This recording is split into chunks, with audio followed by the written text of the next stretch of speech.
नमस्कार दोस्तों, आपका हमारे चैनल पर स्वागत है। दोस्तों, आज हम आपके लिए लेकर आए हैं बहुत ही महत्वपूर्ण टॉपिक रामविलास शर्मा का जीवन परिचय। वीडियो को अंत तक ज़रूर देखिएगा, आपके लिए बहुत ही महत्वपूर्ण होने वाले वीडियो। चलिए शुरू करते हैं। सबसे पहले हमें लिखना होता है जीवन परिचय, जिसमें हम इनका जन्म, इनके घर बार के बारे में, इनके शिक्षा के बारे में लिखेंगे। रामविलास शर्मा का जन्म उत्तर प्रदेश के उन्नाव जिले में सन 1912 ईस्वी में हुआ। याद रखिए, जन्म कहाँ हुआ? उत्तर प्रदेश के उन्नाव जिले में और सन 1912 में हुआ था। उच्च शिक्षा के लिए ये लखनऊ आ गए। शर्मा जी ने लखनऊ विश्वविद्यालय से अंग्रेजी साहित्य में एमए तथा पीएचडी की उपाधि प्राप्त की। शर्मा जी ने लखनऊ विश्वविद्यालय में अंग्रेजी अध्यापन का कार्यभार संभाला। वे आगरा के बलवंत राजपूत कॉलेज में अंग्रेजी के प्राध्यापक रहे। जीवन के आखिरी वर्षों में वे दिल्ली में रहकर साहित्य, समाज और इतिहास से संबंधित चिंतन और लेखन करते रहे।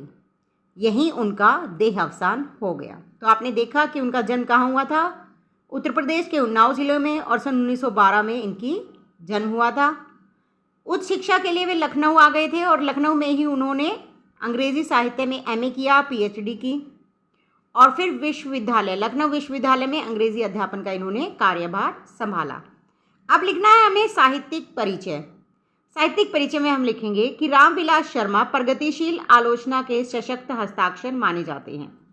शर्मा जी आलोचक, भाषा शास्त्री, समाज चिंतक और इतिहासवेत्ता रहे हैं। साहित्य की दुनिया में उनकी पहचान कवि और आलोचक के रूप में हुई। उन्होंने वाल्मीकि, कालिदास और भवभूति के काव्य का नया मूल्यांकन तथा तुलसी के महत्व का विवेचन भी किया है। याद रखिए, वे आलोचक, भाषा शास्त्री और समाज चिंतक के रूप में जाने जाते हैं। उन्होंने साहित्य की दुनिया में अपनी अलग पहचान बनाई है। उन्होंने वाल्मीकि, कालिदास, भवभूति के काव्य का मूल्यांकन किया है। महत्वपूर्ण विचारक और आलोचक के साथ साथ रामविलास जी एक सफल निबंधकार हैं।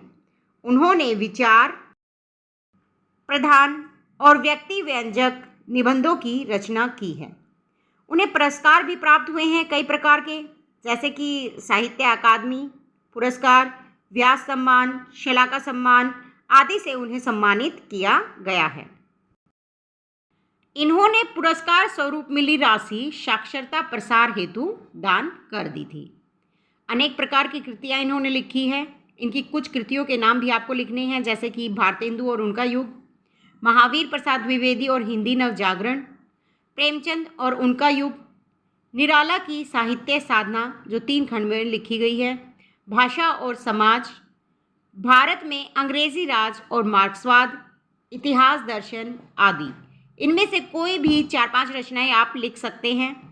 निबंध शैली है इनकी, जो निबंध शैली है उसकी विशेषताएं हम यहाँ लिख सकते हैं, जैसे कि इनकी निबंध शैली की विशेषता है स्पष्ट कथन, विचार की गंभीरता और भाषा की सहजता उनकी निबंध शैली की प्रमुख विशेषता है।